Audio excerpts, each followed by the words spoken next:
Life After Slavery.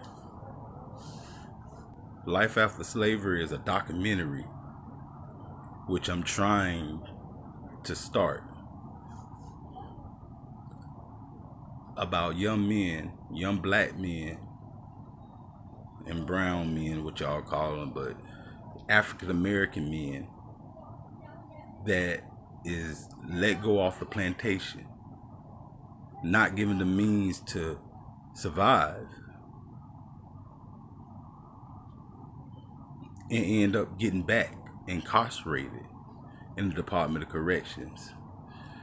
It's just like asking several people, what would you do if you ain't have no money and you was hungry, haven't eaten for 3 days? What would you do? You would probably commit a crime, stealing something, selling it to make you some money, or go halfway crazy and do something out of your mind. Or your kids are on the street because you can't find a job and y'all get evicted. What means would you go, how far would you go for your kids to assure a roof over their head and food to eat? How far would you go? I know how far I would go. I know how far I have went. And I know the mistakes that I have made. But here in America, the United States of America, say it's not the same country it used to be. Just because you're not hanging us by trees where people can see us hanging and applauding. No, you took the trees away and you replaced them with prisons and jails. I know so many people that got killed in prison by correctional officers. It's ridiculous. My finger, I can never straighten this finger out again. It was broken by a correctional officer. I got a hole in my head right here. I was kicked in the head by a correctional officer. Yes, we do need prison reform. We do need justice reform. Because your act of slavery, America, you dead wrong. There's a contract you signed with my ancestors promising them acres of land and a mule.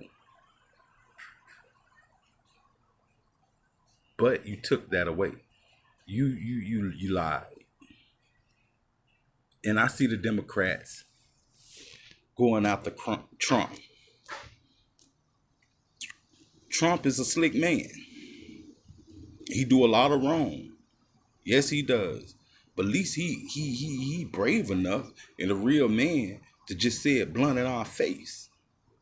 Not like Ronald Reagan call us monkeys behind our backs. Democrats, you screaming justice reform, justice reform. Well, the first reform you have to do is apologize. Because we're not just going to sit here and blame this on the Republicans. Nope, it's Republicans and Democrats alike. Democrats, you fought for the crime bill in 1994 harder than ever. Joe Biden, I heard what you said about us. Nancy Pelosi, I know how you feel about us. But if America is changing and want to do right so bad, you running behind Donald Trump trying to find some crime that he committed. But you ain't facing the facts here today in the inner cities. You could talk about it, but actions speak louder than words. So my documentary, Life After Slavery, Life After Prison. If anybody see this video on my channel, if anybody see this video on YouTube, I need donations. Netflix. If justice reform is really important to you, And you feed these stories to the world. Well, let's not. Why not do our story? I got over 50 men that I'm gonna sit down with, and we're gonna talk about the experience in supposed to be the Department of Corrections. Tell you about our experience, how when they release us out of prison, they only give us $50 to survive with, if we get that. Kicked out on the street. But in my story, I was strong enough to not break the law. I was strong enough. I refused to be a slave anymore. I had no place to go. I went to one of these halfway places. The owner of the places was so racist. Me and my partner Lamar, we went to labor pool every single day. I was up in Orlando. I don't know anybody in Orlando. I'm from West Palm Beach. And I have a couple of family members in Miami. They were so jealous because we was out doing the white boys, working.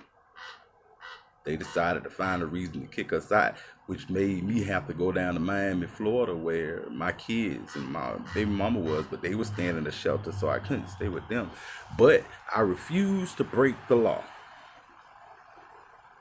I slept in a hospital. Jackson South Memorial. Every night. Being a diabetic, that was the safest place for me. Couldn't even get insulin to save my life. I wasn't even that important after prison. Couldn't even get couldn't get no insurance. Sleeping in a hospital every single night.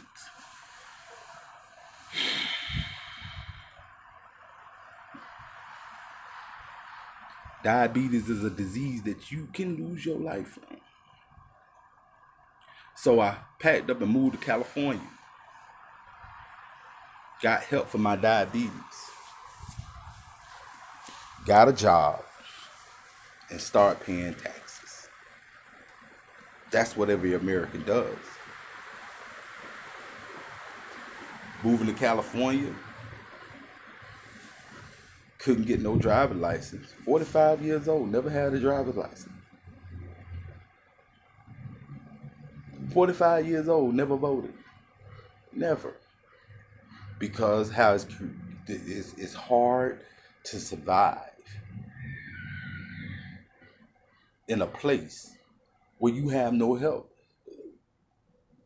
You know, people in Congress, I hear you screaming and yelling, oh, well, it ain't my fault. I wasn't here when slavery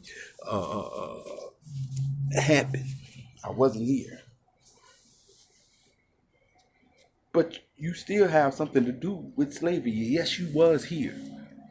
If you stand back and watch and people see how you do these guys behind these wire fences, how you set them up for failure, how you work them for free, how you beat them.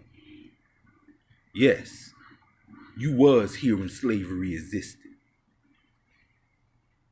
So I need some help from the community. I want to be a part of reforming this Justice Department, justice reform. I want to be a part of that. I'm going to be the voice of that.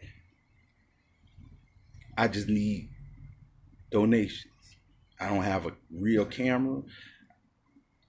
I need a production company. But if there is a production company out there that's on the same level that I'm on, hit me up at my email at bigchubb88@gmail.com. Or you could call me at area code 424-537-6775. Let's help these slaves. Life After Slavery. The documentary, Life After Slavery. Life After Prison.